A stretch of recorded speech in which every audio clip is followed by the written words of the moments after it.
আমার বাড়ি নদীর ধারে, আমার বাড়ি হট্টগোল, আমার বাড়ি স্নেহ মোদির, আমার বাড়ি মাছের ঝোল। তোমার বাড়ি ওপারে ওই, তোমার বাড়ি একার ঠাঁই, তোমার বাড়ি স্নেহ কাঙাল, তোমার বাড়ি আমরা যাই। আমার বাড়ি টক নোনতা, তোমার বাড়ি মিষ্টি খুব, আমার বাড়ি অশ্রু নদী, তোমায় নিয়ে দিলাম ডুব।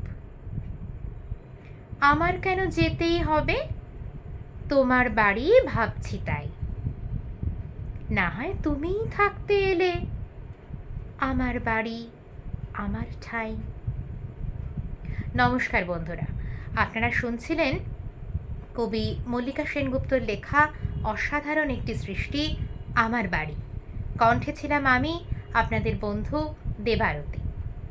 সকলে খুব ভালো থাকবেন, আনন্দে থাকবেন। ধন্যবাদ সকলকে।